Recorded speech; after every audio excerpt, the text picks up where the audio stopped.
Welcome guys, जे clone job channel में आपका बहुत बहुत स्वागत है। आज के इस वीडियो में हम डिस्कस करने वाले केमिस्ट्री यानी कि रसायन विज्ञान के मल्टीपल चॉइस क्वेश्चन, जो कि आपके लिए बहुत इंपॉर्टेंट है। अगर आप बीएस नर्सिंग की तैयारी करना चाहते हैं, उनके फॉर्म के बारे में जानना चाहते हैं, एडमिशन का प्रोसेस जानना चाहते हैं, तो आप सही जगह आ गए, ठीक है। और चैनल को सब्सक्राइब करके बेल आइकन पर प्रेस कर सकते हो, ताकि आपको लेटेस्ट इन्फॉर्मेशन मिलती रहे। और जैसे जैसे फॉर्म आते जाएंगे वो हमारे साइंस एम के चैनल पर अवेलेबल होते जाएंगे। साइंस एम के चैनल जिनको सब्सक्राइब कर रखा है बहुत बहुत धन्यवाद, और जिन्होंने नहीं कर रखा नीचे डिस्क्रिप्शन में लिंक दिया हुआ है, वहाँ पर जैसे फॉर्म आते जाएंगे आपके बीएस नर्सिंग के, काउंसलिंग के, ठीक है, सारी सूचना वहाँ मिल जाएगी। और यहाँ पर हम प्रैक्टिस क्वेश्चन करेंगे, ठीक है। तो चलिए शुरू करते हैं। पहला क्वेश्चन है आपका, बहुत अच्छा क्वेश्चन है, न्यूमेरिकल टाइप है। यह यहाँ पर जो दिया हुआ है NaCl दिया हुआ है आपका, NaCl4 2 यहाँ पर दिया हुआ है, ठीक है। इंग्लिश और हिंदी यहाँ पर दोनों दी हुई है। तो आपको बताना है कि NaCl4 2 जो होता है का चुंबकीय आघूर्ण केवल चक्र है, कितना है। The magnetic momentum spine only of NaCl4 2। Option आपके सामने 5.46 bm, 1.41, 2.83, 1.82। Right option is 1.41 bm, ठीक है, राइट ऑप्शन हो जाएगा। तो इसी प्रकार के आपके क्वेश्चन बनते, देखो चलते आगे एक और। अगला क्वेश्चन है, थोड़ा सा इसको एडजस्ट कर लेते ताकि आपको आंसर देने में दिक्कत ना हो। और पहले आप आंसर देने का प्रयत्न किया करो गाइज, ताकि आपकी प्रैक्टिस भी साथ में हो सके। गाइज जितनी भी गलतियां करनी है ना यहाँ करो, बट इंट्रांस एग्जाम में मत करना, ठीक है। आपके फ्यूचर का मामला है, आपका अगले 4 साल का कैरियर फ्यूचर यही करेगा इंट्रांस एग्जाम डिसाइड। निम्न अर्धशैल अभिक्रिया है the half cell reaction are. अर्धशैल अभिक्रिया केमिस्ट्री का विद्युत रसायन वाला चैप्टर है। तो यहाँ पर दिया हुआ है कि for the cell reaction the EMF is, cell अभिक्रिया के लिए EMF है। तो इसका राइट ऑप्शन यहाँ पर दिया हुआ है, ऑप्शन दिया हुआ है। तो इसका राइट ऑप्शन हो जाएगा आपका पॉजिटिव 0.35 वोल्ट, ठीक है। चलते आगे को। न्यूमेरिकल में थोड़ा सा आपको दिक्कत हो सकती है, तो आप रफ कार्य का यूज कर सकते हो, और वहाँ पर भी आपको रफ के लिए पेज दिया जाएगा। निम्न में से किससे carbon tending, radio carbon tending पद्धति से उपयोग किया जाता है। बहुत अच्छा question. Which of the following is use carbon tending. Right option आपको बताना है, टिक लगा दिया होगा, वैसे बेसिकली आपने इंटेलिजेंट हो आप। तो राइट ऑप्शन हो जाएगा आपका 14C, ठीक है, इसका राइट ऑप्शन हो जाएगा। चलते आगे को। बहुत अच्छे क्वेश्चन है गाइज, और चैनल को सब्सक्राइब करो, ऐसे क्वेश्चन तो आपको मिलते जाएंगे। बहुत अच्छे क्वेश्चन है, ताकि आपकी प्रैक्टिस हो जाए। और बहुत से तो आपको क्वेश्चन देखना ऐसे मिलते जुलते मिल जाएंगे वहाँ। कार्बन परमाणु में अयुग्मित इलेक्ट्रॉन की संख्या है। कार्बन परमाणु में अयुग्मित इलेक्ट्रॉन की संख्या, the number of unpaired electron in carbon atom 1, 3, 2, 4। Carbon में बताना है आपको, तो कितने हैं। तो राइट ऑप्शन हो जाएगा 2, ठीक है। चलते आगे और। थोड़े कंफ्यूजन वाले सवाल पूछे जाते हैं, ताकि आपको थोड़ा सा दिमाग लगाना पड़े वहाँ पे। निम्न में से किसके लिए आयनन विभव निम्नतम है। The ionisation potential is lowest for the अक्रिय गैस के लिए, हेलोजन के लिए, या फिर हमारे एल्कलाइन मेटल होते हैं ना, सार धातु है उनके लिए, या फिर हमारी एल्कलाइन अर्थ मेटल यानी कि सारी मर्दा धातुओं के लिए आयनन विभव किसके लिए कम है, निम्नतम है। सो गाइज आपका राइट ऑप्शन हो जाएगा सार धातु है, ठीक है। देखो कितने इजी है, देखो बहुत सारे पूछते रहते सर हार्ड है, हार्ड है, हार्ड कुछ भी नहीं है। और बहुत सारे तो कमेंट आते सर फिजिक्स टफ है, फिजिक्स बिल्कुल भी टफ नहीं है। आपकी भौतिक विज्ञान सबसे इजी है, क्योंकि उसमें हम किसका स्टडी करते हैं, जो चीज़ें हमने देखी हुई है, रूबरू है, हाथ में ले सकते हैं, महसूस कर सकते हैं, ठीक है। तो इजी कुछ भी सब इजी होता है अगर आप पढ़ोगे तो, ठीक है। चलते आगे को। अगर पढ़ोगे नहीं तो सब हार्ड लगेगा आपको, तो हिंदी अंग्रेजी भी हार्ड लगने लगेगी अगर पढ़ोगे नहीं तो। हमारा ADTA में दंदूरता आपको बतानी है। ADTA has denticity 3462। तो कितनी दंदूरता होती है इसमें, डेंटिसिटीज कितनी होती है, तो राइट ऑप्शन 6 होती है जी, ठीक है। अगला क्वेश्चन है आपका, विनाइल क्लोराइड एवं HCl से 1,1 डाइक्लोरोएथेन बनाने का कारण है। The cause of formation of 1,1 dichloroethane with vinyl chloride and HCl।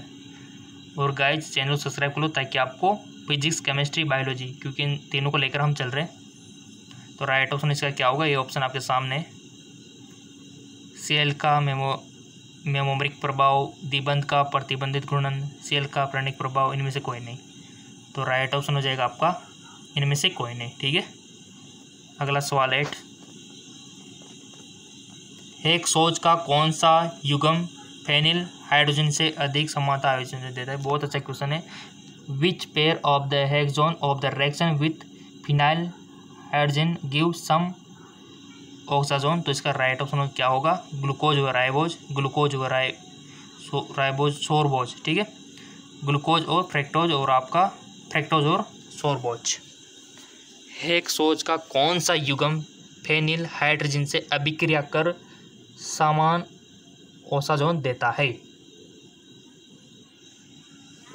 तो इसका राइट ऑप्शन हो जाएगा आपका ग्लूकोज व फ्रैक्टोज। ठीक है, चलते आगे को। न्यूमेरिकल टाइप है तो थोड़ा सरफ कार्य की जरूरत आपको पड़ सकती है, बट क्वेश्चन इजी है। अभिक्रिया ये आपके सामने दी हुई है, मैं एम आपको बताना है। ठीक है, ये जो रिएक्शन है आपके सामने, यहाँ से आप हिंदी में देख सकते हो, ये ऊपर का इंग्लिश में है। ठीक है, इन द रिएक्शन। तो रिएक्शन कौन सी है? ये वाली, ये आप देख सकते हो। तो इसमें आपको एम है, एम आपको बताना है, आइडेंटिफाई करना है इसमें। ये बहुत सी जगह में आ रहा है ना, ये क्या है? क्या ये आयरन है, गोल्ड है, जिंक है, या फिर कॉपर है? ये एम आखिर है क्या? यहाँ पर भी 4M लिख रखा है, यहाँ पर भी M लिख रखा है, तो ये M है आखिर क्या? तो इसका राइट ऑप्शन हो जाएगा आपका गोल्ड है जी। ठीक है, राइट। और गाइस तैयारी कर लो, BS नर्सिंग में बहुत सारे स्कोप है। अगर इसमें आपका सिलेक्शन हो गया तो आपकी लाइफ सेटल है गाइस, क्योंकि इसमें मैं आपको बताऊँ ना कि स्कोप ही बहुत सारा है, आपके स्टेट लेवल से सेंट्रल लेवल तक, और सेंट्रल लेवल से अफ्रोड तक। ठीक है, अफ्रोड का नाम सुनते ही एरोप्लेन याद आ गया होगा आपको, क्योंकि अफ्रोड तो इसमें जाओगे ना आप। तो अगर इसमें जाना है तो तैयारी अच्छे से करो। ठीक है, क्योंकि विदेशों में भी BS नर्सिंग की डिमांड है, और आपको पता है कि तरह तरह की बीमारियाँ सामने आ रही है, तो सैलरी भी अच्छी खासी होती है। विदेशों में तो डॉलर में पेमेंट होता है BS नर्सिंग वालों का। तो बस आप नंबर ले आओ, सब बाकी सेटल हो जाएगा। कॉलेज में कोई दिक्कत ही नहीं आने देंगे हम। ठीक है, कॉलेज में किस प्रकार से पढ़ना है वो भी हम सिखा देंगे आपको। तो बहुत सारा स्कोप है, आपने सही डिसीजन लिया है BS नर्सिंग करने का। ठीक है, स्टेट लेवल से लेकर सेंट्रल लेवल तक, सेंट्रल लेवल से आपको अप्रोड तक, विदेशों तक आपकी पहुँच है, कहीं पर भी आप जॉब कर सकते हो। ठीक है, बट उससे पहले आपको ये एंट्रांस तो क्रैक करना ही होगा, क्योंकि अगर आप गवर्नमेंट से करते हो तो आपके लिए उसमें ऑफर रहता है प्लेसमेंट का। ठीक है, और वैल्यू भी रहती है गाइस, और आपको फ़ायदा भी रहता है, आपकी फीस कम लगती है। ठीक है, तो जितना हो सके आप नंबर लाने का प्रयत्न कीजिए, हम हमारी तरफ से पूरी कोशिश कर रहे हैं। जेके जॉब, साइंस MKS चैनल और हमारा GK MCQ MK चैनल, ये तीनों आपको सपोर्ट कर रहा है। साइंस MK चैनल पर हम आपको जैसे जैसे फॉर्म आते हैं ना BS नर्सिंग के, कहाँ पर इंडिया में, जैसे पंजाब में आ गया, राजस्थान में हुआ, MP में हुआ, UP में आने वाला है, तो इनकी सूचना वहीं पर मिलती है साइंस MKS पर। उसका लिंक मैंने डिस्क्रिप्शन में दे दिया है। और जो जेके जॉब है वहाँ पर हम इसके अभी आप देख रहे हो प्रैक्टिस हम करा रहे हैं यहाँ पे। ठीक है, और जो हमारा GK MCQ MK चैनल है वहाँ पर रोजाना फिजिक्स, केमिस्ट्री, बायोलॉजी का आपको मल्टीपल चॉइस क्वेश्चन मिलते हैं, बट वो हिंदी मीडियम में। ठीक है, तो जाके उसको फॉलो कर सकते हो, लिंक इन सभी के डिस्क्रिप्शन में दे दिया। ठीक है, तो अगला क्वेश्चन है, वह प्रजाति जो लुईस अम्ल की तरह व्यवहार करते हैं लेकिन ब्रास्टेड अम्ल नहीं है? The species which behave as Lewis acid but is not Bronsted acid. O2- BF3 OH- NH2। तो इसका राइट ऑप्शन हो जाएगा आपका BF3। ठीक है, अगला क्वेश्चन, बेकिंग सोडा है जी, जिसको सूत्र पता है तो बहुत बहुत धन्यवाद, क्योंकि ये बचपन में भी आपने पढ़ा हुआ 10th की बुक में आ जाता है। बेकिंग सोडा, ब्लीचिंग पाउडर, कपड़े धोने का सोडा, खाने का सोडा, सब कुछ आ जाता है। ठीक है, तो बता दो। सो सिंपल इसका राइट ऑप्शन हो जाएगा आपका NaHCO3 यानी कि सोडियम बाइकार्बोनेट, इसको आप बोल सकते हो। और इसके अमल से क्रिया कराने पर कौन सी गैस मुक्त होती है गाइज? NaHCO3 से। अगर इसमें अम्ल ऐड कर दिया जाए तो सबको पता है कि CO2 गैस निकलती है, जिसका उपयोग आग बुझाने में किया जाता है। और साथ में ये इसमें कौन सा गुण होता है? इसमें सार का गुण होता है यानी कि बेस का। तो इसको एसिडिटी में भी यूज़ किया जा सकता है। आपको जब एसिडिटी हो जाए, खट्टी डकार रहने लग जाए, तो इसका यूज कर सकते हो आप ऐसा, क्योंकि ये सार है। ठीक है, चलते आगे एक और न्यूमेरिकल टाइप क्वेश्चन है, तो थोड़ा आपको रफ कार्य की जरूरत पड़ सकती है। अभिक्रिया जो कि आपके सामने दी हुई है का ऊष्मा परिवर्तन माना जाता है। अभिक्रिया का ऊष्मा परिवर्तन माना जाता है। गलन ऊष्मा, दहन ऊष्मा, वाष्पन ऊष्मा, संवहन ऊष्मा। तो राइट ऑप्शन हो जाएगा आपका दहन ऊष्मा। चलते आगे और क्वेश्चन इंपॉर्टेंट है। हाँ, देख सकते हो बीएसएनएल से MCQs। प्रोपाइन पानी के साथ HgSO4 और H2SO4 की उपस्थिति में अभिक्रिया करके देता है एसीटोन, एसिटैल्डिहाइड, मिथाइल एसीटेट या फिर एसिटिक अम्ल। प्रोपाइन पानी के साथ HgSO4 और H2O की उपस्थिति में अभिक्रिया करके क्या देता है? तो राइट ऑप्शन भी आपने टिक लगा दिया होगा। जिसको रिएक्शन आती होगी ना, तो उसको तो आ गया होगा। तो राइट ऑप्शन हो जाएगा आपका एसीटोन देता है। ठीक है, प्रोपाइन पानी के साथ HgSO4 और H2SO4 की उपस्थिति में अभिक्रिया करके क्या देता है? एसीटोन। बहुत अच्छा क्वेश्चन। सामान्य टेबल लवण का सूत्र क्या है? What is the formula of common table salt? KCl, NaCl, CaCl2, इनमें से कोई नहीं। तो आपका राइट ऑप्शन हो जाएगा NaCl, सोडियम क्लोराइड। ये आप जो नमक यूज करते हो उसका सूत्र है। निम्न में से कौन सी गैस पृथ्वी के वायुमंडल में सर्वाधिक मात्रा में पाई जाती है? कौन सी gas? Oxygen, nitrogen, argon, chlorine. कौन सी गैस पृथ्वी के वायुमंडल में सर्वाधिक मात्रा में पाई जाती है? विच of the following gas has maximum amount earth atmosphere? Right option is nitrogen. ठीक है, कितना परसेंट? 78। ऑक्सीजन 21। पता है ना। चलता है आगे को। देखिए गाइज, आपके BSc नर्सिंग एंट्रेंस एग्जाम ना तो ज़्यादा हार्ड आते हैं क्वेश्चन, ना ही ज़्यादा इजी आते हैं, मिडिल टाइप के आते हैं। ठीक है, तो आप इजीली कर सकते हो। You can do it. Delta E वाली अभिक्रिया यानी कि delta H equal to delta E वाली अभिक्रिया है। बहुत अच्छा क्वेश्चन है। द रिएक्शन विथ, यहाँ पर दिए हुए, तो चारों ऑप्शन आपको रीड कर लेना है, जिसमें डेल्टा H और डेल्टा E वाली अभिक्रिया आपको बतानी है। सो right option is H2Br2 2HBr यानी कि ऑप्शन 4 हमारा राइट ऑप्शन हो जाएगा।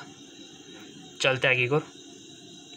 वह पदार्थ जो गैंग के साथ अभिक्रिया करके गलीय ध्रुवे बनाता है कहलाता है।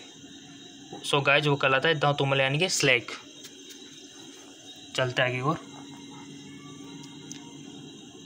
निम्न में से कौन सा अणु एंटीबॉडीज अणु कक्षक में अयुग्मित इलेक्ट्रॉन रखता है? विच of the flowing molecule has unpaired electron in antibody molecular orbital? O2, B2, N2 और C2।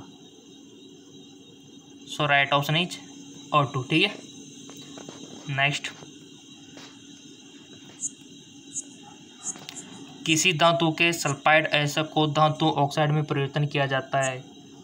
सल्फाइड और of the metal in convert into metal oxide version से, वैश्वीकरण से, प्रगलन से या फिर निस्तापन से। तो राइट ऑप्शन हो जाएगा आपका वर्जन से, बाय रोस्टिंग।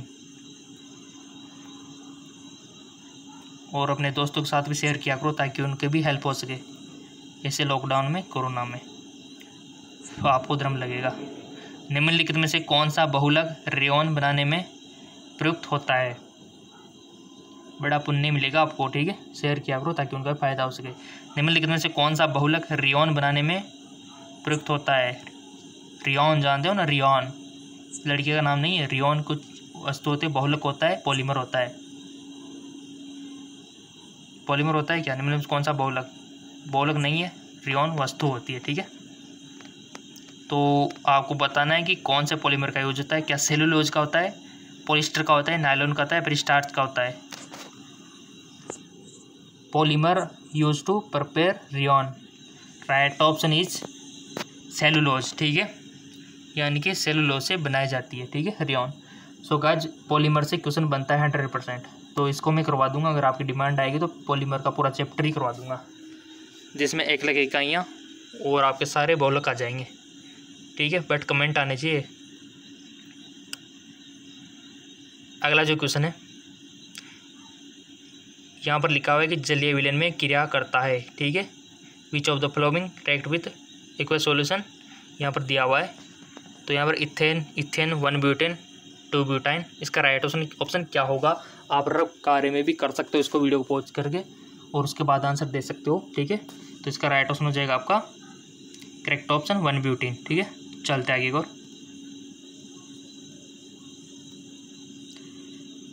यहाँ पर दिया हुआ है जब 2 ब्यूटाइन को H2 के साथ पैलेडियम BaSO4 की उपस्थिति में अभिकृत किया जाता है तो बनने वाला उत्पाद होगा। When 2 butyne is made for the react with H2 presence of the PDBaSO4, the product form is 1 butene, 2 hydroxybutene, 2 butene, या फिर सिस ट्रांस 2 ब्यूटेन, या फिर सिस 2 ब्यूटेन। सिस ट्रांस तो जानते हैं ना क्या होता है, बहुत सारा अंतर होता है इनमें। तो राइट ऑप्शन हो जाएगा आपका गाइज सिस 2 ब्यूटेन। ऐसे क्वेश्चन आते हैं केमिस्ट्री में, ऐसे क्वेश्चन बनते हैं गाइज आपके बेस नर्सिंग इंट्रांस एग्जाम में। निम्न संगामी अभिक्रिया के लिए न्यूमेरिकल के भी आते हैं, बट इतने नहीं आते, ज़्यादातर थ्योरेटिकल भी आते हैं, ठीक है, और न्यूमेरिकल भी पूछ लिए जाते हैं। आपकी तैयारी बट सारी होनी चाहिए, कहीं से भी क्वेश्चन बन सकता है। निम्न संगामी अभिक्रिया के लिए दर नियतांक की इकाई है, unit of rate constant of the following homogeneous reaction. तो यहाँ पर ऑप्शन दिए हुए मोल, लीटर, यूनिवर्स, मोल, ये इकाइयाँ तो याद रखनी है गाइज। हर जितनी भी केमिस्ट्री में इकाइयाँ दी हुई हैं, यूनिट दी हुई है ना, सारी आपको याद रखनी है हर चीज़ की, ठीक है। तो इसका राइट ऑप्शन क्या होगा कि निम्न संगामी अभिक्रिया के लिए दर नियतांक की इकाई क्या है। तो इसका राइट ऑप्शन हो जाएगा लीटर, मोल, यूनिवर्स, सेकेंड यूनिवर्स, ठीक है। तो राइट ऑप्शन ये हो जाएगा। चलते आगे को,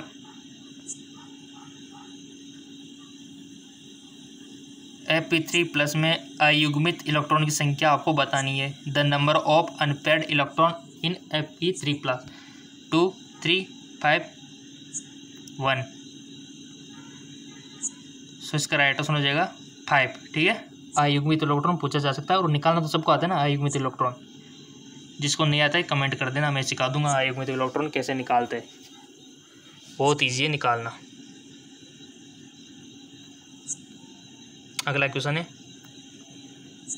कार्बनिक यौगिकों की शुद्धता की संतुष्टि की जाती है, यानी कि purity of organic compound in verified, यानी कि गलनांक द्वारा, घनत्व द्वारा, अणुभार द्वारा, या फिर जल में विलेयता द्वारा।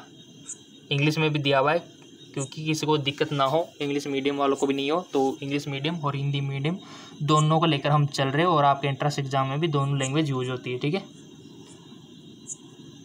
Multiple point, density, molecular weight, solubility in water. तो इसका राइट ऑप्शन इज गलनांक, मेल्टिंग पॉइंट। नेक्स्ट इज, किस अम्ल को दुर्लभ अम्ल माना जाता है। In which of the following acid in consider weak acid, H2SO4, H3PO4, HCl, या फिर बैटरी अम्ल। गाइस मैं आपको बता दूं, आपको पता होना चाहिए कि एसिड यानी कि जो हाई एसिड होते हैं ना, हाई एसिड जो ज़्यादा प्रबल अम्लीय होते हैं, और एक होता है वीक एसिड। इसी प्रकार हमारे पास हाई बेस भी होता है, प्रबल सार भी होता है, और वीक यानी कि दुर्लभ सार भी होता है। ये चीज़ आपको पता होना चाहिए, कौन कौन सा हमारे पास दुर्लभ सार है, दुर्लभ अम्ल, प्रबल अम्ल, प्रबल सार, ये आपको पता होना चाहिए। पता नहीं है तो कर लेना, आपके बुक में दिया हुआ है, क्वेश्चन बनता है यहाँ से। तो राइट ऑप्शन हो जाएगा आपका H3PO4, दुर्लभ अम्ल, ठीक है। चलते आगे को,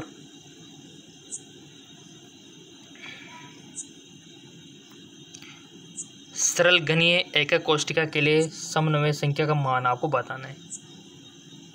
the coordination number of simple cubic unit cell 463। यहाँ से भी क्वेश्चन आता है आपका टॉस सॉलिड स्टेट वाला चैप्टर है ना, फर्स्ट वाला, वहाँ से भी क्वेश्चन बनता है। तो इसका राइट ऑप्शन हो जाएगा आपका 6।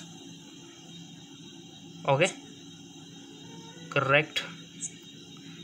नेक्स्ट क्वेश्चन इज विटामिन से क्वेश्चन आ गया। देखो मैंने विटामिन से प्रैक्टिस करवाई थी, जिन्होंने विटामिन की प्रैक्टिस नहीं की वो विटामिन की प्रैक्टिस जाके कर लेना, नीचे डिस्क्रिप्शन में लिंक दे दूंगा, ठीक है। विटामिन 100% क्वेश्चन बन सकता है। मैंने सभी विटामिन की प्रैक्टिस भी करवा दी है हमारे GK MCQ जैम के चैनल पे, तो वहाँ जाके आप प्रैक्टिस कर लेना इसकी। निम्न में से कौन सा विटामिन जल में विलय, सब कुछ मैंने पढ़ाया हुआ है, जितना भी क्वेश्चन बनेगा ना उतने। विच of the flowing vitamin is water soluble, water में सोल्यूबल, फैट में सोल्यूबल, सब कुछ पढ़ा दिया मैंने। तो इसका राइट ऑप्शन क्या होगा वाटर में सोल्यूबल का, तो विटामिन बी, ठीक है। और मैंने आपको ट्रिक भी बताई थी कि आपको कैसे याद रखना है, WBC बस, यानी कि विटामिन वाटर में BC सोल्यूबल है, बस 2 ही विटामिन बी और सी, तो WBC यानी कि वाटर में BC, ठीक है।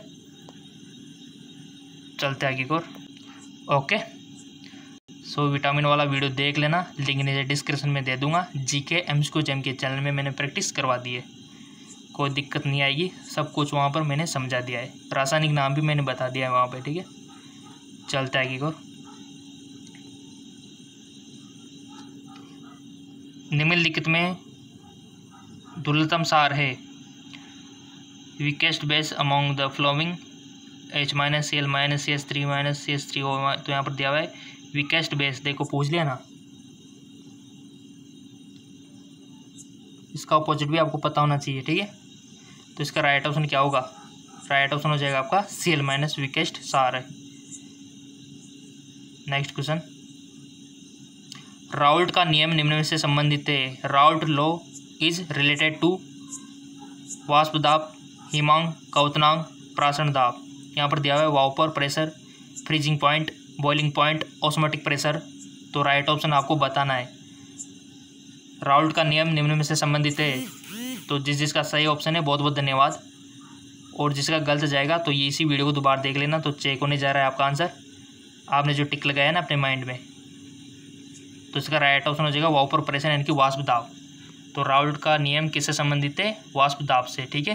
सो गाइज इसी प्रकार की वीडियो रोजाना पाने के लिए इस चैनल को सब्सक्राइब करके बेल आइकन पर प्रेस कर लो, ताकि वीडियो सबसे पहले आपको मिले और आपकी तैयारी बहुत अच्छी खासी हो सके और आपका सिलेक्शन हो जाए, और सिलेक्शन होने के बाद आपको गवर्नमेंट जॉब का मौका मिल जाए, ठीक है। तो ये आशा करते हैं कि आप गवर्नमेंट जॉब लगो, अच्छी तरक्की करो, बट उससे पहले आप सिलेक्शन पालो, और उसके लिए ये आपको करना होगा। तो चैनल को सब्सक्राइब कर लीजिए। साइंस एम के चैनल पर हम रोजाना आपको अपडेट डालते रहते हैं, कहाँ पर कितना स्कोप है, स्कॉलरशिप कितनी लगती है, फीस कितनी लगती है, सब कुछ वहाँ पर मैं बताते रहते हैं साइंस एम के पर, तो उसको जाके फॉलो कर लेना। और GK MCQ जैम के चैनल है, वहाँ पर हम रोजाना प्रैक्टिस करवाते रहते हैं फिजिक्स, केमिस्ट्री, बायोलॉजी की, तो इन सब के लिंक नीचे डिस्क्रिप्शन में दिए हुए, तो जाइए उनको फ़ायदा उठाइए। ओके, धन्यवाद।